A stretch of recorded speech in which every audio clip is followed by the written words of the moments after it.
Sebelum lanjut ke video ini, ada baiknya Sobat Art klik tombol subscribe dulu ya. Dan jangan lupa klik tombol lonceng untuk dapatin notifikasi di video-video selanjutnya.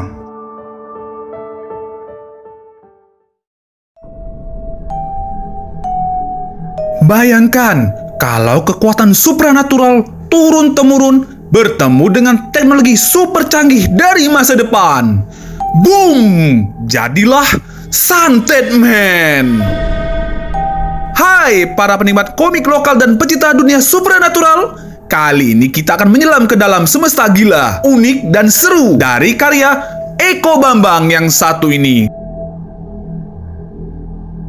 Komik Santet Man, sebuah kisah yang memadukan mistis khas Indonesia dengan sentuhan superhero ala tokusatsu. Santet Man adalah komik karya Eko Bambang yang menyajikan cerita unik dan anti-mainstream. Mengangkat kisah Aldi Pratama, pemuda biasa, tapi ternyata dia pewaris kekuatan santet generasi ke-13. Di dalam darahnya mengalir energi supranatural dari godam leluhur. Meski dia sendiri belum tahu sebesar apa potensi itu. Dan kalau kamu pikir itu sudah cukup keren, tunggu dulu. Suatu hari di perkemahan sekolah, Aldi bertemu dengan seorang profesor yang sekarat. Sang profesor menyerahkan sabuk misterius, namanya SGS, sebuah alat super yang bisa merubah Aldi menjadi sosok yang dunia belum pernah lihat sebelumnya. Dan dari itulah Aldi berubah jadi pahlawan baru, Santet Man.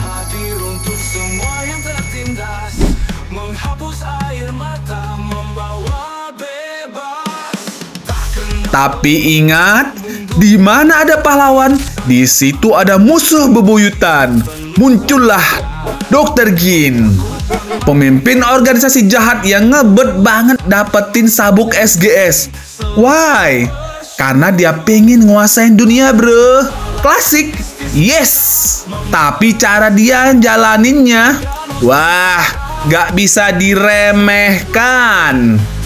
Bikin Aldi harus terus waspada, gak bisa percaya siapapun.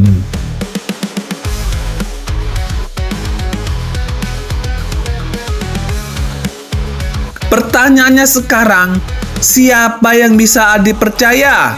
Siapa teman? Siapa musuh? Apakah kekuatan godamnya bakal bangkit tepat waktu? Atau justru jadi bumerang? Dalam dunia penuh konspirasi, ilmu hitam, dan rahasia masa lalu, Santet Man harus memilih jadi pahlawan atau jadi legenda kelam.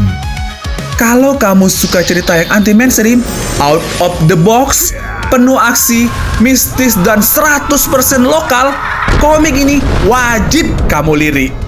Komik Santet Man bukan cuma tentang jampi-jampi dan sabuk keren, tapi juga soal identitas, tanggung jawab, dan takdir. Eko Bambang sukses banget bawa sentuhan khas Indonesia ke ranah superhero. Nah, sekarang kita bahas sisi artistiknya. Dari sisi gambar, menurutku ini salah satu kekuatan utamanya. Gaya artnya bersih, proporsional, dan enak banget dilihat. Komposisi panel rapi, terutama pas adegan aksi. Gerakannya kerasa, ekspresi karakternya juga hidup. Backgroundnya tuh dibuat detail tapi nggak berat. Misalnya hutan, kesannya gelap, mencekam, tapi nggak sampai ganggu fokus kita ke karakter. Dan ini penting banget buat komik horor aksi kayak gini. Dan sabuk SGS-nya tuh, desainnya cakep, ada vibe ala teknologi, tapi tetap ada aura mistisnya. Respect nih buat Eko Bambang yang bisa gabungin dua dunia ini secara visual. Panel pertarungan juga dinamis, gak bikin bingung, cocok buat kamu yang suka gaya action yang tetap readable. Intinya, Santet Man bukan cuma soal jagoan ngelawan penjahat, tapi juga soal identitas, warisan keluarga, dan bagaimana anak muda kayak Aldi harus belajar menerima siapa dirinya. Santet Man adalah bukti bahwa kita bisa bikin superhero lokal dengan identitas yang kuat. Bukan cuma tiruan dari luar negeri, tapi sesuatu yang lahir dari budaya kita sendiri. Jadi gimana? Tertarik jadi bagian dari kisah Santet Man? Yuk, komen di bawah. Apa kamu tim Santet Man atau tim Dr. Jin? Jangan lupa like, share, dan subscribe biar nggak ketinggalan bahasan komik lokal lainnya. Saya pamit dulu. Takut disantet nih. Sampai jumpa di review komik selanjutnya. Salam Sobat Art.